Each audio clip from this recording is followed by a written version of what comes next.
Hello, subscribe করুন আমার YouTube channel Azad sir এবং বেল আইকনটি প্রেস করে দিন যাতে ভিডিও আপলোড করলে আপনি সবার আগে নোটিফাইড হন।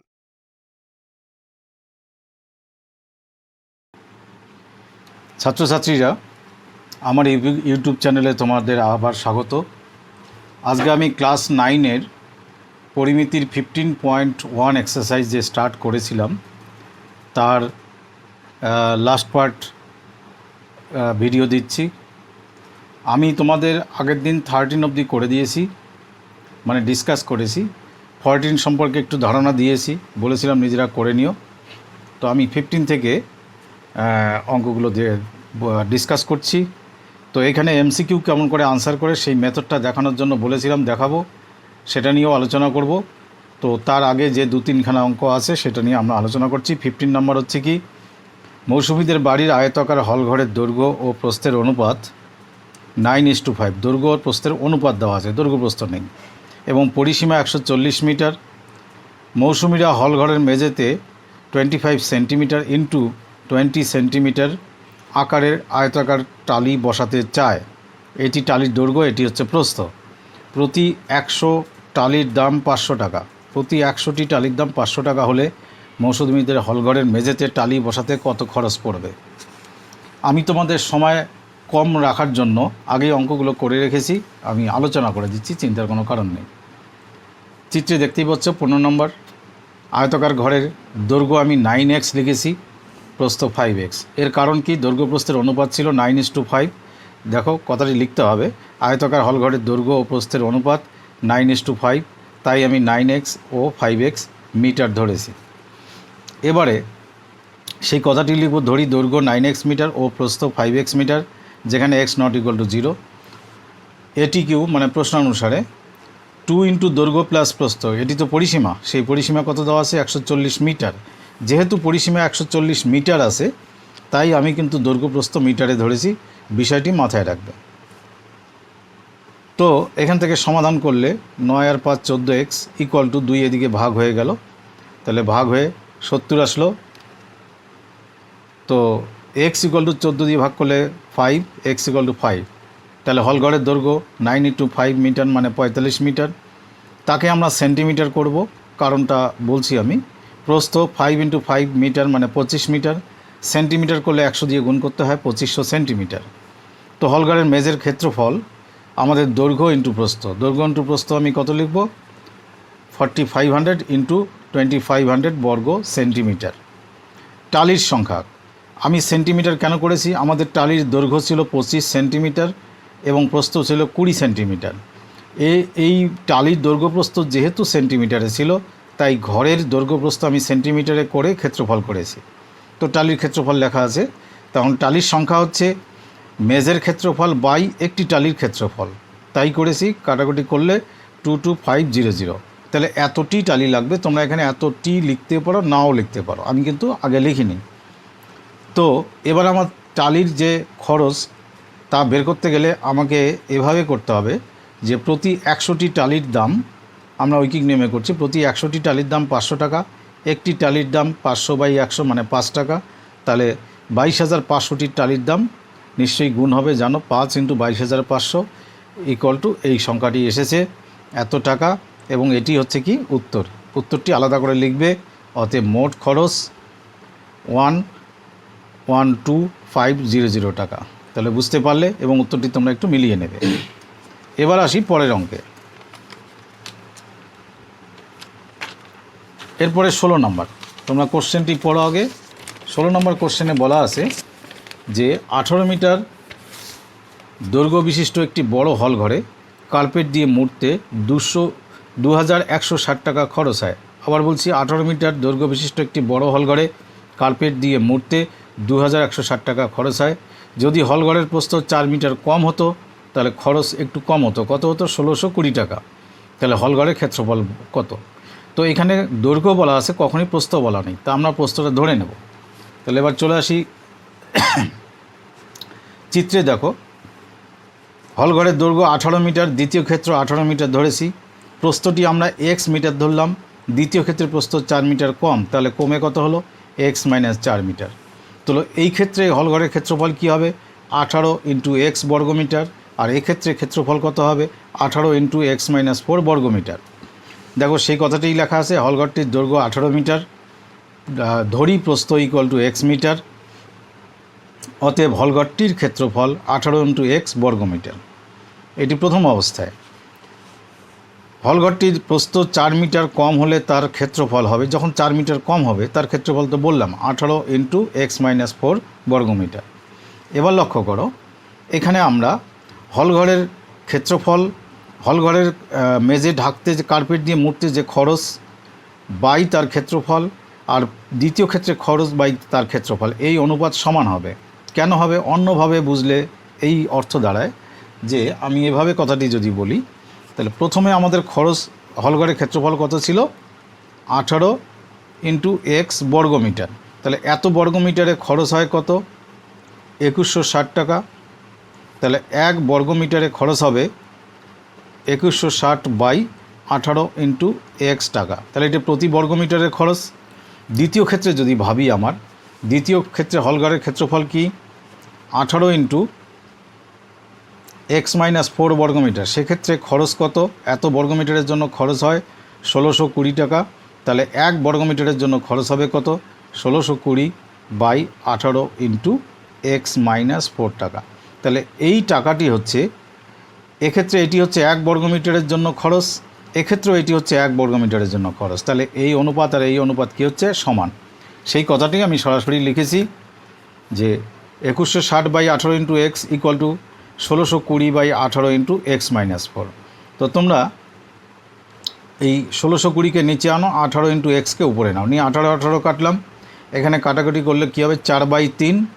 তো বজ্রগুণ যদি করি, তো আমরা যেদিকে বজ্রগুণ করলে এক্সের মান বড় আসবে সেটি আগে করব।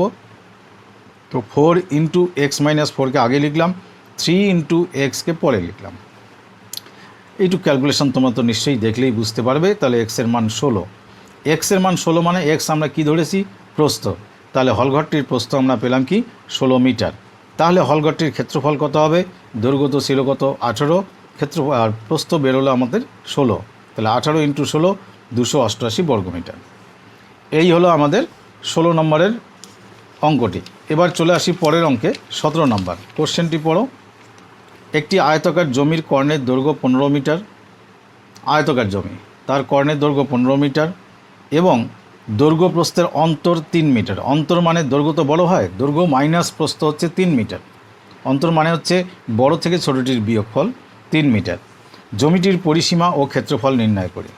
এবার লক্ষ্য করে কিভাবে করেছি। তো জমিটির দৈর্ঘ্য যদি আমি ধরি, চিত্রে দেখো দৈর্ঘ্য ধরেছি কত এক্স মিটার, আর প্রস্থ তাহলে কী হবে, যেহেতু তাদের অন্তর 3, প্রস্থ হবে এক্স মাইনাস 3, কারণ প্রস্থটি হলো দৈর্ঘ্যের থেকে ছোট, আর কর্ণ আছে কত 15 মিটার। আমি চিত্রে একটু রিপ্রেজেন্ট করেছি, তোমাদের তো আগেও বলেছি পরিমিতিতে চিত্র দেওয়ার চেষ্টা করবে, তাহলে পরিমিতি সুন্দর হবে, ভালো হবে, সমৃদ্ধ হবে। ধরি আয়তাকার জমির দৈর্ঘ্য এক্স মিটার, অতএব আয়তাকার জমিটির প্রস্থ এক্স মাইনাস 3 মিটার। এই অতএব দিয়ে লেখার উদ্দেশ্য হচ্ছে দৈর্ঘ্য প্রস্থের অন্তর 3, তাই প্রস্থ দৈর্ঘ্যের থেকে 3 কম হবে। এবার কর্ণের সূত্র কি, রুট ওভার দৈর্ঘ্য স্কোয়ার প্লাস প্রস্থ স্কোয়ার, এবং কর্ণ দেওয়া আছে 15, তাই আমি লিখেছি এটি কিউ রুট ওভার দৈর্ঘ্য স্কোয়ার মানে এক্স স্কোয়ার প্লাস প্রস্থ স্কোয়ার মানে x minus 3 whole square equal to 15। এই স্কোয়ার রুটটা যদি এখান থেকে তুলে দিই, ওদিকে গিয়ে স্কোয়ার হবে, বর্গ হবে, আর এদিকে এ মাইনাস বি হোল স্কোয়ার সূত্র এইটুকু জায়গায় আমি করেছি। দেখো এ মাইনাস বি হোল স্কোয়ার মানে এ স্কোয়ার মাইনাস 2ab, এ 3, এ এক্স, বি হচ্ছে 3x ইন্টু 2 মানে 6x প্লাস বি স্কোয়ার মানে 3 square equal to 15 square, 15 square হচ্ছে 225। পরের বার আমি এটিকে বাদিকে নিয়ে এলাম, তাই এখানে মাইনাস দিয়েছি, আর এদিকে এক্স স্কোয়ার হচ্ছে কত 2x square minus 6x plus 9 minus 225, 2x square minus 6x, এই দুটোকে বিয়োগ করলে এই দুটোর বিয়োগফল হচ্ছে আমাদের মাইনাস 216। তো আমি দেখতে পাচ্ছি সবাইকে 2 দিয়ে ভাগ করা যায়, তাই 2 কমন নিলাম। তো 2 কমন নিলে আমরা কি পাচ্ছি, x square minus 3x minus 108 equal to 0। তো 2 যদি এদিকে এনে ভাগ করে দিই, 0 ভাগ 2 মানে কী হবে 0 হবে, আর এইদিকে আমরা 3xকে এটা মিডিল টার্ম করেছি, 108কে ভেঙে 12 ইন্টু 9, 9 বড় কত 108, 12 থেকে 9 গেলে 3 থাকে, মিডিল টার্ম আগেও করেছো। সুতরাং এইভাবে কমন নিয়ে আমরা দুটো রাশি পেলাম। এখানে একটি কথা তোমরা মনে রাখবে যে দুটো রাশির গুণফল 0 হলে তাদের যে কোনো একটির মান 0 হতে বাধ্য। তো সেই কথাটি লেখার দরকার নেই, তাই আমরা লিখছি অতএব x - 12 এই প্রথম রাশিটি ইকুয়াল টু 0 অথবা দ্বিতীয় উৎপাদকটি x + 9 ইকুয়াল টু 0। এই দুটোকে উৎপাদক বলে। এই প্রথম উৎপাদক ইকুয়াল টু 0 অথবা দ্বিতীয় উৎপাদক ইকুয়াল টু 0। তো প্রথম উৎপাদক 0 হলে সেখান থেকে x এর মান পাচ্ছি আমরা 12, দ্বিতীয়টি থেকে পাচ্ছি x ইকুয়াল টু পাচ্ছি কি -9। x কাকে ধরেছি? দৈর্ঘ্য। তা দৈর্ঘ্য কখনো ঋণাত্মক ভাষায় আসে না, সুতরাং এই মানটি আমরা গ্রহণ করব না। তাহলে x এর মান কত ধরবো আমরা? 12, সেটাই লিখেছি, কিন্তু দৈর্ঘ্য কখনো ঋণাত্মক হয় না। অতএব জমিটির দৈর্ঘ্য কত হবে? -9 হবে না, হবে কোনটি? 12, তাই লিখেছি আমি 12। তাহলে প্রস্থ কত হবে? দৈর্ঘ্যের থেকে প্রস্থ 3 কম, তাই 3 বিয়োগ করে কত হলো? 9। এবার তাহলে পরিসীমা 2 ইন্টু দৈর্ঘ্য প্লাস প্রস্থ 42, আর ক্ষেত্রফল দৈর্ঘ্য ইন্টু প্রস্থ 108 বর্গমিটার। এবার চলো পরের অঙ্কে আসছি। 18 নম্বরের কোশ্চেন কি বলা আছে এখানে লক্ষ্য করো। 385 ইন্টু 60 মিটার, 385 মিটার ও 60 মিটার পরিমাপের একটি আয়তাকার চাতাল পাকা করতে, চাতাল মানে একটা ফ্লোর বা একটা এরিয়া, পাকা করতে সর্ববৃহৎ কত মাপের বর্গাকার টাইলস ব্যবহার করা যাবে এবং সেক্ষেত্রে টাইলসের সংখ্যা কত হবে? এই যে সর্ববৃহৎ বর্গাকার টাইলস বলেছে, মানে এমন মাপের একটি বর্গাকার টাইলস নেব যা দৈর্ঘ্য ও প্রস্থ দুটোকেই ভাগ করে। তা দৈর্ঘ্য আর প্রস্থকে যাতে পূর্ণ সংখ্যায় ভাগ করে তাকেই বলে সর্ববৃহৎ মাপের বর্গাকার টাইলস। তা পূর্ণ সংখ্যায় ভাগ করে মানে এই দুটো সংখ্যার আমাদের কি করতে হবে? গসাগু বের করতে হবে। দেখো আমি সেইভাবেই করেছি। তো আয়তাকার চাতালটির দৈর্ঘ্য 385 মিটার, প্রস্থ 60 মিটার। তো আমরা এখন 385 ও 60 এর গসাগু নির্ণয় করি। তো গসাগু তোমরা এভাবে নির্ণয় করা জানো যে এখানে এমন একটা সংখ্যা দিয়ে ভাগ করো যাকে দুটোকেই ভাগ যায়, গেলে 5 দিয়ে করা যায় ভাগ, 77 আর 12, আর কোনো সংখ্যা নেই যাকে দুটোকেই ভাগ করে, সুতরাং আমাদের গসাগু হবে কোনটি? 5। অতএব গসাগু কত আমরা লিখে রাখলাম? 5। এই গসাগুর যা মান হলো, যে বর্গাকার টালি ব্যবহার করব সেই টালি বা টাইলসের দৈর্ঘ্য হবে 5, তাই লিখলাম। অতএব সর্ববৃহৎ বর্গাকার টাইলসের বাহুর দৈর্ঘ্য হবে কি? 5 মিটার। প্রথম একটি মান আমরা পেয়ে গেলাম। তাহলে প্রতিটি টাইলসের ক্ষেত্রফল কত হবে? বাহু ইন্টু বাহু, বর্গক্ষেত্রের ক্ষেত্রফল বাহু স্কোয়ার অথবা বাহু ইন্টু বাহু, তাহলে 5 ইন্টু 5 বর্গমিটার। এবার তাহলে টাইলসের সংখ্যা কি? আগের একটি অঙ্কের মধ্যে বললাম চাতালের মোট ক্ষেত্রফল বাই প্রতিটি টাইলসের ক্ষেত্রফল, চাতালের ক্ষেত্রফল দৈর্ঘ্য ইন্টু প্রস্থ, প্রতিটি টাইলসের ক্ষেত্রফল এই যে একটু আগে আমি লিখে রাখছি। তো এইটা কাটাকাটি করলে তোমরা গুণ করে দেখবে কত? 924টি টাইলস লাগবে। এতটি লিখতে পারো বা এটাই উত্তর। তো এই গেল তোমাদের প্রথম অংশ। এবার পরে যে 19 নম্বর কোশ্চেন আছে লক্ষ্য করো তোমাদের, এগুলো হচ্ছে MCQ মাল্টিপল চয়েস কোশ্চেন, অর্থাৎ 4টি উত্তর দেওয়া থাকবে। অঙ্কটি রাফে করে সঠিক যে উত্তরটি সেটি তোমাদের উত্তরে লিখে আসতে হবে। তো মাধ্যমিকের দিকে লক্ষ্য রেখে কিভাবে MCQ এর উত্তর করা উচিত তার একটা পদ্ধতি সহ আমি এই অঙ্কগুলো সলভ করে দিয়েছি। সাধারণত অবজেক্টিভগুলো আমি কোনো ভিডিওতে করিনি, আজকে করলাম, তোমরা যাতে এই পদ্ধতি ফলো করো। এরপরে যত MCQ অঙ্ক হবে তোমরা বিভিন্ন কোশ্চেন ব্যাংক সলভ করবে আশা করি, সেখানে কিন্তু এই পদ্ধতি ফলো করে করবে। কারণ এখন থেকে প্র্যাকটিস করলে পরে আর তোমাদের পরীক্ষা হলে সমস্যা হবে না, কারণ এর একটি ডেকোরেশন আছে, সেই ডেকোরেশন ওয়াইজ কাজ করতে হবে। এবার আমি চলে আসি সেই পদ্ধতিতে। আমরা খাতাটিকে, এই যে তোমার পেজ দেখতে পাচ্ছ, এই পেজটিকে লক্ষ্য করো উপরে আমি এদিকে প্রায় 20% বা 30% রেখেছি, এদিকে 70% রেখেছি। এটা তো মার্জিন গেল, এই মার্জিন গেল, এইদিকে আমি 30 বা 25% রাখলাম, আর এদিকে একটা লাইন টেনে করলাম কি বাকি 70%, এদিকে সোজা একটি লাইন টানলাম। প্রথম পার্টে আমি কি লিখেছি? আনসার, অর্থাৎ আমরা শুধু এখানে আনসারগুলো লিখবো এইদিকে, আর এইদিকে রাফ অথবা ক্যালকুলেশন, আমার যা ক্যালকুলেশন লাগবে সেই ক্যালকুলেশন আমরা ডান দিকে লিখব। তো এবার শুরু করি 19-এর 1 কোশ্চেনে কী আছে একটু দেখে নাও, যে একটি বর্গক্ষেত্রের কর্ণ 12√2 সেন্টিমিটার, বর্গক্ষেত্রটির ক্ষেত্রফল কত? আমরা সংক্ষেপে একটু বর্গক্ষেত্র শর্টকাট এঁকে নিলাম, তার বাহুটাকে এখানে এ লিখলাম। যেহেতু MCQ এত লেখার দরকার নেই যে ধরি বর্গক্ষেত্রটির বাহু, এই সব লিখতে হবে না। তো এই বাহু যদি এ হয় তাহলে কর্ণ কি a√2 = 12√2, বিশেষ কথা লেখার দরকার নেই, সংক্ষেপেই আমরা করব। তাহলে এখান থেকে √2 যদি কেটে দিই আমরা, তাহলে a = 12, তাহলে a স্কোয়ার = কত হবে? 12 স্কোয়ার মানে 144। a স্কোয়ার কেন করলাম? a স্কোয়ারটাই হলো বর্গক্ষেত্রের ক্ষেত্রফল। তাহলে আমরা দেখতে পাচ্ছি ক্ষেত্রফল কত হলো? 144, সেটি ভাষায় লেখার দরকার নেই। 144 আমাদের অপশানগুলোর কার সঙ্গে মিলে সেটা দেখে নেব। আমরা দেখতে পাচ্ছি অপশান বি এর সঙ্গে মিলে যাচ্ছে। তো এবারে একটি কথা ভালো করে মনে রাখবে, এখানে শুধু অপশান বি লিখবে না, অপশান এবং সাথে যা লেখা আছে বইয়ে যে উত্তর, সেই উত্তরটি লিখে এটিকে ভালো করে আন্ডারলাইন করবে, অর্থাৎ হাইলাইট করবে। এটি হলো মুখ্য বিষয়। অনেক এক্সামিনারই এত খসড়া খুব ভালো না দেখলেও যদি উত্তর ঠিক লেখে তাহলেও রাইট দেবে এবং রাইট দেওয়ার নিয়ম আছে। সুতরাং উত্তরটি কিন্তু পরিষ্কার করে লিখবে। আর এখানে 19-এর 1 লিখবে, মানে প্রশ্নের নাম্বারটাও ঠিকঠাক লিখবে। যখন একটা অঙ্ক হয়ে যাবে তোমরা ঠিক আমার খাতার মতো করে এরকম লাইন টেনে দিবে। এই ক্যালকুলেশন নিচে নামতে পারে কিন্তু উত্তরটা তোমরা ঠিক কাছাকাছি লিখবে নাম্বারের পাশেই। ঠিক অনুরূপে দেখো দ্বিতীয় ক্ষেত্রে একটি বর্গক্ষেত্র এবং তার কর্ণের উপর অঙ্কিত বর্গক্ষেত্রের ক্ষেত্রফল হচ্ছে A1 আর A2। বলছে A1:A2 এর মান কত। আমি শুধু ধরি বাহু ইকুয়াল টু A একক। এত কথা নয় যে বর্গক্ষেত্রের বাহু ইকুয়াল টু A একক লিখতে হবে না। তাহলে কর্ণ কত? A√2 একক। এবার A1/A2 ইকুয়াল টু এই বাহু স্কোয়ার মানে A স্কোয়ার, আর কর্ণের উপর বর্গক্ষেত্র মানে কর্ণের হোল স্কোয়ার। A স্কোয়ার তো A স্কোয়ার লিখলাম। A√2 হোল স্কোয়ার, এর স্কোয়ার মানে A স্কোয়ার, √2 হোল স্কোয়ার শুধু 2 হয় নিশ্চয়ই জানো। তাহলে কাটাকুটি করলে উপরে 1 থাকছে, নিচে 2 থাকছে, 1/2 মানে হলো কত? 1:2। তাহলে উত্তর 1:2 কার সঙ্গে মিলল দেখে নিই। অপশান এ এর সঙ্গে মিলে যাচ্ছে, অপশান এ এর সঙ্গে মিলে যাচ্ছে 1:2।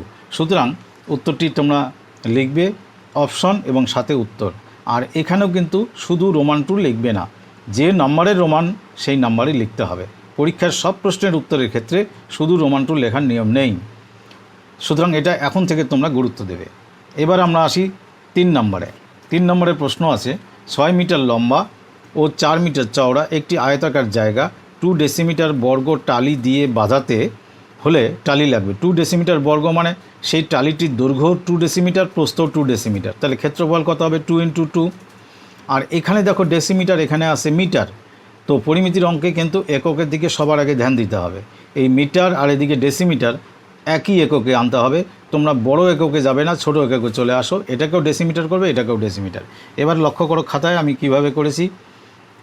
আয়তাকার জায়গার ক্ষেত্রফল 60 × 40 বর্গ ডেসিমিটার ছিল। 6 × 4, আমি 60 × 40 একবারে করেছি এবং তোমরাও তাই করবে।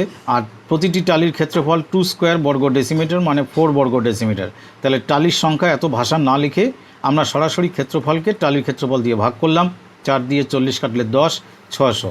তাহলে 600 অপশান কার সঙ্গে মিলে যাচ্ছে? এখানে দেখছি সি এর সঙ্গে, তাই আমি লিখেছি সি লিখে 600 লিখেছি। এইবার 19-এর 4 দেখো, বলছে সমান পরিসীমা বিশিষ্ট একটি বর্গক্ষেত্র ও একটি আয়তক্ষেত্রের ক্ষেত্রফল এস এবং আর, অর্থাৎ আয়তক্ষেত্রের বর্গক্ষেত্রের ক্ষেত্রফল হচ্ছে এস আর আয়তক্ষেত্রের ক্ষেত্রফল হচ্ছে আর। তো এক্ষেত্রে নিচের কোন শর্তটি পূরণ হবে? এস আর আর কি সমান হবে, না এস আরের থেকে বড় হবে, না এস আরের থেকে ছোট হবে? তো এক্ষেত্রে এস আরের থেকে বড় হবে, কিন্তু অঙ্কটির ক্যালকুলেশন করা যথেষ্ট সমস্যার। তো এত বড় ক্যালকুলেশন তোমাদের দরকার নাই। তোমরা এক্ষেত্রে শুধু উত্তরটি লিখে দেবে। এই অঙ্কটির ক্ষেত্রে শুধু উত্তর লিখবে 19-এর 4 বি এস গ্রেটার দ্যান আর। এরকম অনেক এমসিকিউ আছে যার উত্তর সরাসরি লেখা যায় এবং লিখতে হয়। তো এবার আসি আমরা 19-এর 4 গেল। 19-এর 5, 19-এর 5-এ লক্ষ্য করো কোশ্চেনটি আমাদের আসে কীরকম। একটি আয়তক্ষেত্রের দৈর্ঘ্য 10 সেন্টিমিটার এবং ক্ষেত্রফল 62.5 বর্গ সেন্টিমিটার হলে আয়তক্ষেত্রটির দৈর্ঘ্য প্রস্থের সমষ্টি। দৈর্ঘ্য প্রস্থ আলাদা চাইনি, তার সমষ্টি চেয়েছে। তো আমরা দৈর্ঘ্যকে ধরলাম, যে দৈর্ঘ্য ধরলাম x সেন্টিমিটার। এখানে ছবিতে দেখো দৈর্ঘ্য ধরেছি আমি x সেন্টিমিটার আর প্রস্থ ধরেছি আমি y সেন্টিমিটার। দৈর্ঘ্য x, প্রস্থ y। তাহলে আমাদের কর্ণের সূত্র কি? √(x² + y²), এটি তোমরা জানো, অর্থাৎ দৈর্ঘ্য স্কোয়ার প্লাস প্রস্থ স্কোয়ার। তাই লিখেছি। এই কর্ণ দেওয়া আছে 10 সেন্টিমিটার এবং ক্ষেত্রফল মানে x × y আছে 62.5। তো যদি আমি এখান থেকে রুট তুলে দিই তাহলে এদিকে 10-এর স্কোয়ার কত হবে? 100। তাহলে x² + y² 100 পেলাম। কিন্তু x² + y² সূত্র আছে a + b² - 2ab, তাই লিখেছি x plus y whole square 2 into x y এর মান 62.5 আছে তাই লিখলাম। তো গুণ করলে কত হলো 125।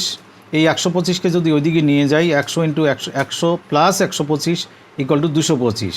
তো এখানে হোল স্কোয়ার ইকুয়াল টু 225, তাহলে x plus y equal to 225 এর বর্গমূল নিশ্চয়ই জানো 15। আমাদের দৈর্ঘ্য প্রস্থের সমষ্টি চেয়েছে, আমরা পেয়ে গেলাম 15। তাহলে কোন উত্তরের সঙ্গে মিলল আমাদের? দেখতে পাচ্ছি আমাদের বি নম্বরের সঙ্গে মিলল। তাই তোমরা এই অপশানটি লিখবে যে বি 15 সেন্টিমিটার। এবারে তোমাদের বইয়ে যে 20 নম্বর প্রশ্ন আছে লক্ষ্য করো, এটি লেখা আছে সংক্ষিপ্ত উত্তর ভিত্তিক, অর্থাৎ এটি হচ্ছে 2 মার্কস থাকবে পরীক্ষায়। এর পেছনে প্রতিটি অঙ্কের পেছনে 2 মার্কস থাকবে। এবার আমরা ওই এমসিকিউ এর মতো বক্স করে করব না, নর্মাল অঙ্কের মতো করব।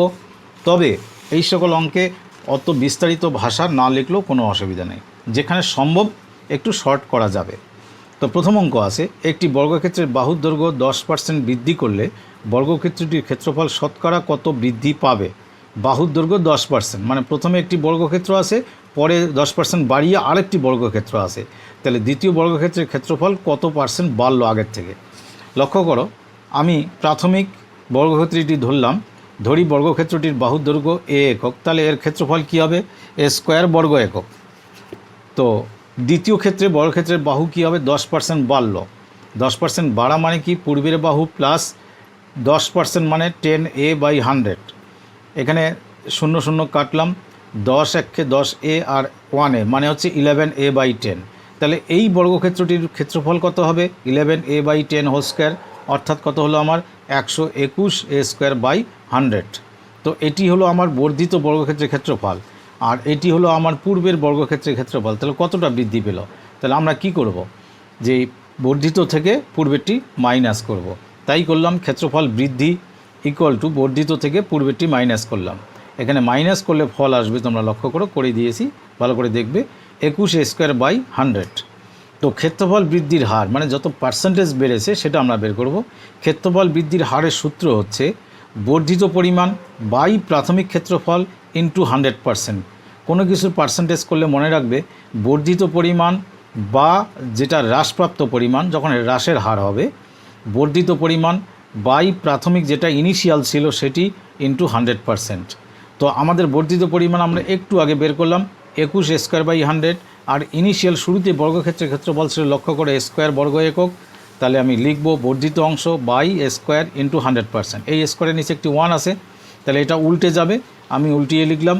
লিখে কাটাকুটি করলে ক্যালকুলেশন দেখবে তোমাদের 21% আসলো। এখানেই তোমরা আনসার লিখবে এবং আনসারটা অবশ্যই হাইলাইট করবে। নেক্সট কোশ্চেনে আসি। তো 20 রোমান 2তে বলা আছে একটি আয়তক্ষেত্রের দৈর্ঘ্য 10% বৃদ্ধি, মাথায় রাখবে দৈর্ঘ্যটি বাড়ানো হলো বাট প্রস্থ 10% হ্রাস করা হলো, একটি বাড়ানো হলো একটি কমানো হলো, তাহলে ক্ষেত্রফল শতকরা কত বৃদ্ধি বা হ্রাস পাবে? এখানে এই 20 এর প্রশ্নগুলো সবগুলোই খুব ইম্পর্টেন্ট এবং একটু টেকনিক্যাল, তাই ভালো করে লক্ষ্য করবে। আমি ধরলাম আয়তক্ষেত্রের দৈর্ঘ্য ধরলাম এক্স একক আর প্রস্থ ধরলাম ওয়াই একক, যেখানে এক্স আর ওয়াই নট ইকুয়াল টু 0, এটি লিখে নিতে পারো। তো ক্ষেত্রফল কি হবে? দৈর্ঘ্য গুণন প্রস্থ মানে এক্স ওয়াই বর্গ একক। তার দ্বিতীয় আয়তক্ষেত্রের দৈর্ঘ্য 10% বাড়লো, তাই প্লাস দিয়েছি 10x/100 মানে 11x/10, কিন্তু প্রস্থ 10% কমলো, ওয়াই মাইনাস একই রকম কমলো মানে মাইনাস 10y/100 আসলো কত? 9y/10। এটি হলো দ্বিতীয় আয়তক্ষেত্রের দৈর্ঘ্য, এটি হলো দ্বিতীয় আয়তক্ষেত্রের প্রস্থ। তাহলে ক্ষেত্রফল কি হবে? দৈর্ঘ্য গুণন প্রস্থ, তাই করেছি। তাতে দেখলাম 9 × 11 মানে 99xy/100। এই মানটি তোমরা লক্ষ্য করো, 99xy/100 মানে শুধু xy এর থেকে ছোট, এটা বড় না, কিন্তু সেটা নিশ্চয়ই তোমাদের বুদ্ধিতে তোমরা বুঝে গেছো। তো তাহলে আয়তফল এখানে কমে গেল, তার মানে কতটা হ্রাস পেল আমরা আমাদের লিখতে হবে। তাহলে পূর্বের আয়তক্ষেত্রের ক্ষেত্রফল মাইনাস পরে যেটা হ্রাস পেয়ে যেটা হলো সেটা, এইটুকু হলো হ্রাস পেল, মাইনাস করলাম xy মাইনাস 99xy/100। তো এখানে একবারেই আমি লিখেছি 100xy মাইনাস 99xy মানে শুধু xy হবে, তাহলে xy/100 এইটুকু আমার হ্রাস পেল। তাহলে এবার ক্ষেত্রফল হ্রাসের পার্সেন্টেজ বা হ্রাসের হার, যেটুক হ্রাস পেয়েছে আমি আগের মতো সূত্রটি মনে করিয়ে দিই, যেটুক হ্রাস পেয়েছে বাই প্রাথমিক ক্ষেত্রফল ছিল xy ইন্টু 100%।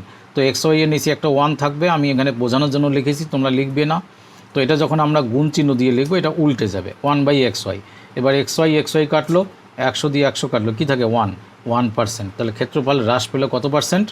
1%। এবার তোমরা আসো পরের নাম্বারে 20 রোমান 3 বলছে একটি আয়তক্ষেত্রের কর্ণের দৈর্ঘ্য 5 সেন্টিমিটার। এখানে প্রতিটি কর্ণের দৈর্ঘ্য কিন্তু 5 সেন্টিমিটার।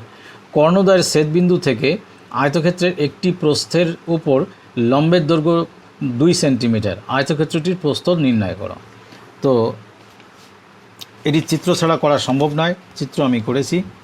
এই যে আয়তক্ষেত্র এ বি সি ডি, তাদের কর্ণ দুটি ছেদ করিয়েছি আমি ও বিন্দুতে। ও থেকে এখানে লম্ব টেনেছি। এই লম্বটির দৈর্ঘ্য হচ্ছে 2 সেন্টিমিটার, আর এই পুরো কর্ণ ছিল 5। তাহলে এই কর্ণদ্বয় তো পরস্পরকে সমদ্বিখণ্ডিত করে, তাহলে ও সি কত হবে? 5-এর হাফ মানে 2.5। আর আমরা এখানে সিইটা আগে বের করব, তার দ্বিগুণ করলে আমরা প্রস্থ পেয়ে যাব। তাই এখানে লিখেছি যে ত্রিভুজ ও সিইতে এই কোণটি 90 ডিগ্রি। ও থেকে ই লম্ব কত? 2 সেন্টিমিটার। ও সি মানে হচ্ছে কর্ণের হাফ, 5/2 সেন্টিমিটার মানে 2.5 সেন্টিমিটার। আর সিইটি বের করব, তাই তাকে x সেন্টিমিটার ধরলাম। এবার পিথাগোরাসের উপপাদ্য অনুসারে, এই শর্ট কোশ্চেনে এত কথা লিখতে হবে না, পিথাগোরাসের উপপাদ্য অনুসারে এই অতিভুজের স্কোয়ার ইকুয়াল টু লম্ব স্কোয়ার প্লাস ভূমি স্কোয়ার। তা আমি এটি আগে লিখেছি, লম্ব স্কোয়ার প্লাস ভূমি স্কোয়ার, লম্ব স্কোয়ার প্লাস ভূমি স্কোয়ার ইকুয়াল টু অতিভুজের স্কোয়ার। তাহলে এখান থেকে x square equal to 2.5 whole square minus 2 square. A square minus B স্কোয়ারের সূত্র কি? A plus B into A minus B. তো এটা প্লাস করলে 4.5, এটা মাইনাস করলে 0.5। এখানে এক্স স্কোয়ারের মান এটি, তাহলে এক্সের মান কী হবে? রুট ওভার পয়েন্ট তুলেছি 10। তো দুটো 10-এর বর্গমূল একটি 10 হয়, আর এখানে গুণ করলে 225। একটু আগে শুনলে 225-এর বর্গমূল কত? 15। তো এটা দশমিক করলে 1.5। তাহলে পুরো বিসি এটি হলো এক্সের মান, মানে চিত্রে আসো, এইটুকুর মান হচ্ছে 1.5। তাহলে পুরো বিসি কত হবে? 1.5 ইন্টু 2 সেন্টিমিটার, অর্থাৎ 3 সেন্টিমিটার। আর বিসিটাই আমাদের আয়তক্ষেত্রের প্রস্থ, অতএব আয়তক্ষেত্রটির প্রস্থ 3 সেন্টিমিটার, এবং এই আয়তক্ষেত্রের প্রস্থই আমাদের চাওয়া হয়েছে। এবার চলে আসি 20-র 4 নম্বর। 4 নম্বরের কোশ্চেন আছে কি? একটি বর্গক্ষেত্রের কর্ণদ্বয়ের ছেদবিন্দু থেকে যে কোনো বাহুর উপর অঙ্কিত লম্বের দৈর্ঘ্য 2√2 সেন্টিমিটার। আগের মতোই তো, বর্গক্ষেত্রের প্রত্যেকটি বাহু সমান, সেই জন্য যে কোনো বাহুর উপর লম্বের দৈর্ঘ্য 2√2 সেন্টিমিটার। বর্গক্ষেত্রটির প্রতিটি কর্ণের দৈর্ঘ্য নির্ণয় করি। আগের বার কর্ণ দেওয়া ছিল, এবার কর্ণ নেই। এবার প্রতিটি কর্ণের দৈর্ঘ্য আমরা নির্ণয় করব। চিত্রে লক্ষ্য করো, আমি চিত্রে এটি দেখানোর চেষ্টা করেছি। এই কর্ণটির মান দেওয়া আছে 2√2 সেন্টিমিটার। এই লম্বটি। তো আমরা এখানে একটি ক্যালকুলেশন আমাদের মাথায় আনতে হবে যে বর্গক্ষেত্রের প্রতিটি কোণ হচ্ছে 90 ডিগ্রি, আর কর্ণ টানলে সেই কোণগুলিকে সমদ্বিখণ্ডিত করে। তাহলে এই হাফ কোণটির মান কত? 45 ডিগ্রি। এবার এই ছোট্ট ত্রিভুজে, আমি এই ত্রিভুজ একটু দাগ দিয়ে দিচ্ছি তোমাদের। এই ত্রিভুজে লক্ষ্য করো, একটি কোণ 90 ডিগ্রি, আরেকটি আমরা পেলাম 45 ডিগ্রি। তাহলে অবশ্যই বাকি কোণটি 45 হবে, কারণ ত্রিভুজের তিনটি কোণের যোগফল হচ্ছে 180। 180 থেকে 90 আর 45 মাইনাস করলে পাবে 45। তার মানে এই কোণটিও আমরা কত পেলাম? 45 ডিগ্রি। তাহলে লক্ষ্য করো, এই ত্রিভুজের মধ্যে এই কোণ আর এই কোণ 45, তাহলে এই দুটো বাহু কী হবে? সমান। অর্থাৎ এই বাহুটি যদি 2√2 হয়, তাহলে এই বাহুটিও হবে 2√2। আমি এখানে লিখেই দিচ্ছি, এই বাহুটিও হবে 2√2। তাহলে এই সমকোণী ত্রিভুজে লম্ব এবং ভূমি 2√2 করে আছে, অতিভুজটি আমার চাই। এই অতিভুজের মান বের করে তাকে যদি 2 দিয়ে গুণ করি, তাহলে পুরো কর্ণের মান আমরা পেয়ে যাব। ঠিক সেই কথাই লিখেছি যে ত্রিভুজ ও বিইতে বা ও ই বিতে ই কোণ 90 ডিগ্রি, ই কোণ 90 ডিগ্রি। কোণ বি হচ্ছে 90/2, কারণ এই কর্ণ সমদ্বিখণ্ডিত করেছে। 90/2 মানে 45। তাহলে এই বাকি কোণটি, এই কোণটি ও কোণ 45 ডিগ্রি। তাহলে নিশ্চয়ই, তাহলে ও ই ইকুয়াল টু কী হবে? বিই। তাহলে O E equal to B E equal to কত লিখেছি আমি? 2√2। কারণ ও ই ছিল 2√2, তাহলে বিইও হবে 2√2। এবার পিথাগোরাসের উপপাদ্য অনুসারে অতিভুজের স্কোয়ার মানে OB square equal to O E square plus BE square, O E square plus BE square. তো শুধু OB equal to root over দেবো।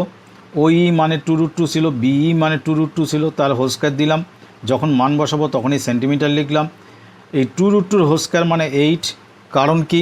কারণ আমি তোমাদের দেখাচ্ছি। 2√2 হোল স্কোয়ার, 2√2 হোল স্কোয়ার, এই কথাটির অর্থ হচ্ছে 2√2 ইন্টু 2√2। 2 ইন্টু 2 কত হয়? 4 ইন্টু √2 ইন্টু √2 কত হয়? শুধু 2। তাহলে কত হলো 8, নিশ্চয়ই বুঝলে। তাহলে আমরা এই 2√2 হোল স্কয়ারের জায়গায় লিখব 8, 2√2 হোল স্কয়ারের জায়গায় লিখব 8, 8 + 8 মানে 16, 16-এর বর্গমূল একবারে লিখেছি আমি 4 সেন্টিমিটার। চিত্রে চলে যাও, তাহলে ও থেকে বি পর্যন্ত 4, তাহলে বি থেকে ডি পর্যন্ত এইটুকু যদি 4 হয় তাহলে এইটুকু 4, তাহলে মোট কত 8। তাহলে বিডি = 2 × ওবি, 2 × 4 সেন্টিমিটার মানে 8 সেন্টিমিটার। তার মানে প্রতিটি কর্ণের দৈর্ঘ্য 8 সেন্টিমিটার, কারণ বর্গক্ষেত্রের প্রতিটি কর্ণের দৈর্ঘ্য সমান হয়। এবার লাস্ট অঙ্ক 20-এর 5, কোশ্চেনটি আগে পড়ো। কোশ্চেনটি হলো, একটি আয়তক্ষেত্রের পরিসীমা 34 অর্থাৎ 34 সেন্টিমিটার, পরিসীমা মানে পেরিমিটার, এরিয়া বা ক্ষেত্রফল 60 বর্গ সেন্টিমিটার। আয়তক্ষেত্রের প্রতিটি কর্ণের দৈর্ঘ্য নির্ণয় করি। চিত্রে দেখো আমি সেটি বলার চেষ্টা করেছি। তো আয়তক্ষেত্র অঙ্কন করে আমরা দৈর্ঘ্য ধরলাম x সেন্টিমিটার, প্রস্থ ধরলাম y সেন্টিমিটার। তো ধরি দৈর্ঘ্য = x সেন্টিমিটার, প্রস্থ = y সেন্টিমিটার। তাহলে পরিসীমা ছিল 34, তাহলে প্রশ্নানুসারে 2 × x + y, দৈর্ঘ্য প্লাস প্রস্থ = কত 34। আবারও বলছি, পরিসীমার সূত্র 2 × দৈর্ঘ্য প্লাস প্রস্থ = কত 34। আর ক্ষেত্রফল কি, দৈর্ঘ্য × প্রস্থ 60, এটা বইয়ে দেওয়া আছে, এই দুটো মানে বইয়ে দেওয়া আছে। তো এখান থেকে আমরা বলতে পারি যে শুধু x + y কত হবে, 34কে 2 দিয়ে ভাগ করলে কত হবে 17। তো এবার কর্ণের দৈর্ঘ্য সূত্র কি, √ দৈর্ঘ্য স্কয়ার প্লাস প্রস্থ স্কয়ার, তাই লিখেছি আমি। আর x² + y² সূত্র x + y whole square minus 2xy। তো x + y এর মান কত 17, তাই লিখেছি। আর 2 × xy এর মান কত 60, তাই লিখেছি। 17 স্কয়ার মানে 289, এই বর্গগুলো তোমরা মুখস্থ করে রাখবে। আর 2 × 60 মানে হচ্ছে 120, এটা মাইনাস করলে 169। আবার 169 এর বর্গমূল হচ্ছে 13, এটিও মনে থাকা দরকার। তো আমাদের সরাসরি কর্ণের দৈর্ঘ্য আসলো 13 সেন্টিমিটার। তো এই হলো আমাদের এই প্রশ্নমালার শেষ অঙ্ক। আমি পরের প্রশ্নমালার ভিডিও এর পরের পার্টে দিয়ে দেব। তো এখানে যে আজকে নতুন জিনিস শেখালাম কি করে এমসিকিউর উত্তর করতে হয়, তোমরা এরপরে যে কোনো দিন অঙ্ক করলে এমসিকিউ বা আরও শূন্যস্থান পূরণ তো একবারই করতে হবে, সেগুলো কিন্তু এভাবেই করবে। এখন থেকে প্র্যাকটিস করলে তোমাদের ক্লাস 10-এ লং টাইম প্র্যাকটিস থাকবে, পরে পরীক্ষার হলে এইভাবে লিখতে গিয়ে তোমাদের কোনো অসুবিধা হবে না। আবার এমসিকিউ এর জায়গায় আমি চলে যাই একটুখানি কথা বলার জন্য। যখনই একটি অঙ্ক হয়ে যাবে তখন কিন্তু এরকম দাগ টেনে এরকম ডেকোরেটেডভাবে এমসিকিউগুলো করবে। এই যে আরেকবার লক্ষ্য করে যাও। আর এই যে অবজেক্টিভগুলো করা হয়েছে, যেখানেই উত্তর আসবে সেটিকেও হাইলাইট করে দেবে। তো আজ এ পর্যন্তই।